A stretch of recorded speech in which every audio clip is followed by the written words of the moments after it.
welcome to Sound Music Business Tips. I'm Anthea Palmer. This episode is about pulling heads to gigs. Every musician I speak to worries about pulling heads to gigs, and they're trying to work out how they can accomplish a large live fan base. So let's give you some tips on that today. My first tip is to think about venues geographically. So don't be playing in venues close together, because then you're competing with the same people in that geographic area. Go north, south, east, west. Choose 4 or 5 gigs geographically around the city that you live in those suburbs. It will help you because you're not crossing over the people in that area. You're just concentrating your focus on one venue in that area. And the venues love it because they don't have to worry that you're playing at another venue just down the road. Second is go smaller. So if you think you can confidently pull 50 heads, look for a venue that has seating for 30 and some standing room. Go smaller than you think you're going to pull.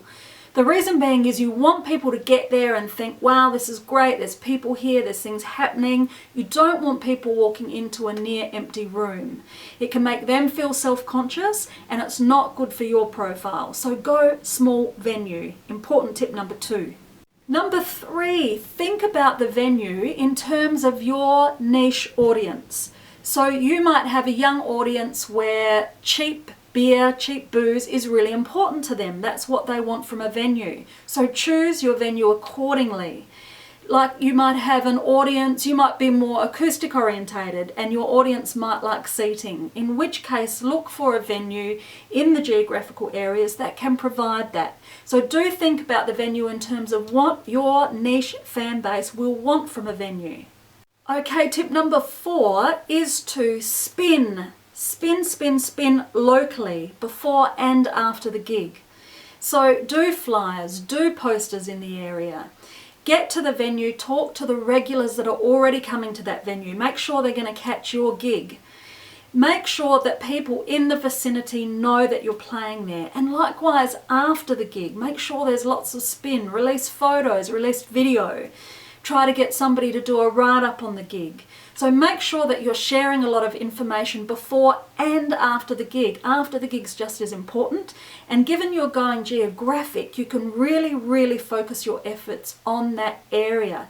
Remember, with Facebook ads and promoted posts, you can also choose even 5 kilometers around the area that you're playing at. So yes, think geographically as well with your marketing. The 5th tip you may have heard of before. It's called lots of things. I call it the 5-finger strategy.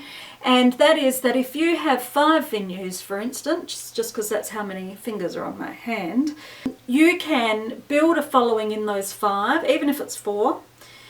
Build your following in those geographical areas. And then when you're confident that you have a fan base in your areas, start booking bigger venues here centrally. So you could have 4 or 5 gigs around the suburbs of Melbourne. Once those people are coming to see you when you play, book a bigger venue in the city of Melbourne, because some of these people are going to be prepared to come and see you in the city. And that means you can start booking bigger venues, pulling more heads at city central locations, and that's going to be good for your career. So I hope those 5 tips have been useful. It's a big subject and I could talk about it all day, but they're my 5 top tips. I'm Anthea Palmer from Sound Music Business. Onward and upward.